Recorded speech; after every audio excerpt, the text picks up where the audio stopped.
I understand you guys are sitting on a new release coming out in like two weeks. Is Yeah, that right? yeah, it's very close. I mean, our new album, The Last Stand, is gonna be out August 19. Yep. So it's just a few days away, and it's really exciting. Awesome. Is it the worldwide release same date for Europe and Yeah. North America? Normally, our releases have had several different release dates, but Yeah. this one has one for the whole world. Okay, cool. Do you find it easier to write to a theme? Like I know that this new release is a concept album, and you went back and looked at some old battles, some Last Stand battles. Do you think that is an easier thing to write to than just trying to cherry pick different topics? Actually, we changed the whole concept of the album like last minute. 'Cause we always have ideas, and they come up, all the time. So then when the songs started to come together, we kind of felt like another theme would fit the music better. So then it became the Last Stand, like Last Stand battles in the end. Did you find that there were some battles that you tried to write to or to fit in? They weren't working, and you walked away from them. Normally the music comes before the lyrics, Typically, yeah. Yeah. so we have to fit them in. Yeah. And there's always a few of those which doesn't really fit in. It's a good story, but they don't fit with the music. Right. And the opposite. Sometimes it's really complicated because we might have some song and we can't find anything that fits in. Then it takes some time, but in the end we made that too. Yeah. It's careful choosing too. If the story is a very serious story, maybe even very sad story, you don't want this cheerio song to it. Since the music is so diverse anyway. So this takes some work to fit the themes with the music. It's fun. You've included a Priest cover on, I think, our domestic release. Yeah. And I understand there's an Iron Maiden cover as well. Where can Yeah. somebody find that? I don't think it's on any of our physical releases. No, the Iron Maiden one's gonna be on the limited edition Okay. on the digibooks and stuff.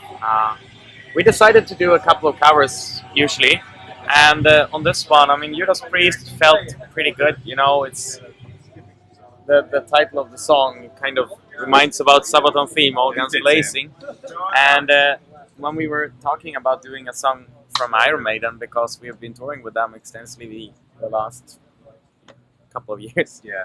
And the selection of the Iron Maiden song, we let it be on Chris, who's the biggest Iron Maiden fan in Sabaton. Yeah.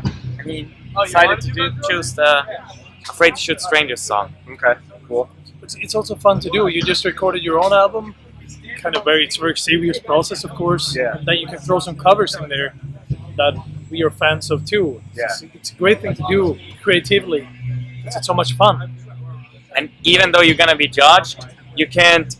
When you do a cover, some people will always say the original is better. Of course. So you can't really win that. You can just do something because you like it. Exactly. They have to understand And that there you're is- going to your influences as well. and Totally, you're, So while there's a lot of pressure on it, there's on the other side no pressure. Yeah. It's just the way we do it. It's good fun. And you have an extensive enough back catalog. You don't need to drop a cover into your live set. Now, But will you? Do you think you'll play either of them live? on the live shows, we usually play our own songs. They Yeah. are much more appreciated by fans. And it's just to look at myself. If I go to an Iron Maiden show, I don't want them to play a cover of something else. I No. want to hear my favorite tunes they've True. written. And I guess that goes for the most. And we have pretty good songs, I guess. So we don't need to play the covers live. Yeah. You have your own open air festival over in Europe. Do you find that you come to festivals like this and look around and sort of assess them and say this would be cool, this isn't cool? Yeah, do you compare? Our festival is the 9 years we're doing it now. Yeah. An open air festival. We got 2 stages, 3 days. And it's a very international festival. We got fans from over 30 different countries coming to the Sabaton Open Air every year. Yeah. And of course we see things when we travel around, like this is a good idea. Yeah. And we bring it home, as I guess a lot of other festival promoters do as well. Obviously our festival, having it in a little hometown of us, Falun, Yeah. it has its limitations, what we can do.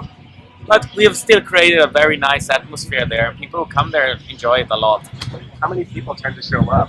Do you track that? We 10,000? usually have around 6,000 per day. Nice. It's a good size of a festival. That's a comfortable festival. Yeah. It's a very comfortable. I And enjoy also that. since it's from the band is based from that city, Okay. it's a very good family, like very family vibe-ish. It's always nice to be there. Awesome. And We, we we usually hang around the festival to go see our friends play. So that's the. We're fortunate enough to choose our bands that we like and Yeah. tour with, and Most of the bands who play there are our friends Yeah. or bands that we like, which will be our friends hopefully one day. Touche. So it's quite easy. It's pretty relaxed. Cool. Can you describe what you were like when you were younger? Would you say you were introverted? Were you reclusive? Or were you like an extrovert? younger. Yeah. Like when you were in school, 15, 16? I think it's pretty much the same as now, but just a lot more. Yeah. Somebody asked me that the other day. Actually, I'm just happy I survived that shit. Yeah, yeah. Really, Yeah. because we did so much stupid shit. So, well, I wouldn't want to be 15 again. Yeah. I'm happy with my where I am now. It was fun, but it was a bit crazy, I guess. For me, that is.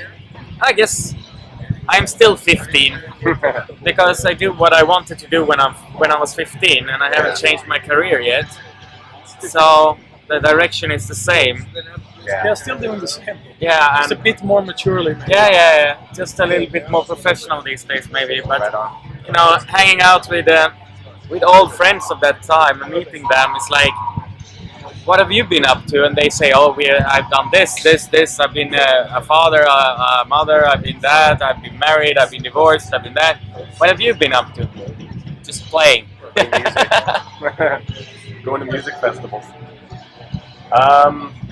You haven't really had a lot of time here yet, but have you seen anything that you would say it's your favorite thing about this festival? The Something catering. You've enjoyed the catering? That's what we've seen so far, Alright. and that We was just arrived. out of this world. Yeah, Actually, it was really good food. We just arrived. So, I mean, we're going to see soon the stages and we're going to see everything else. Hopefully there's going to be a fantastic crowd, which I expect nothing less. Yeah. So, we're going to have fun. What's the first thing you pack before you travel? first thing, passport. Yeah, I guess it has to go that way. That's very safe. But there's not much packing going on these days No. because you barely unpack. Yeah. It's I used so to easy. keep the same stuff, get it in the laundry, and then just right back in the bag. Yeah. Yeah. The few hours we have at home, so we tour a lot, Yeah. and we like it that way too. Being quite used to And the- packing, The Bose, man, or that's important. good headphones, Yeah. whatever brand, you know. Yeah. Books, I read a lot. But it's really, I mean, going away for, it doesn't matter how long time, it's still the same packing basically. It's a Yeah. backpack, and that's how you start. And then after a while, you need more stuff you buy, or you clean, or you do laundry, or you get, or whatever. Yeah. But it's the same packing wherever we go. Almost. What do you consider as a definitive metal album? Definitive metal album. Like is it one specific album or For you, what's For your me. definition of like, your favorite metal album, or an album that is definitive of the genre? I think it changes all the time, so it's hard to say one, but those classic bands kind of set the standard for it. But one album that like last couple of years that I thought had everything was The Blackening from Machine Head. Yeah.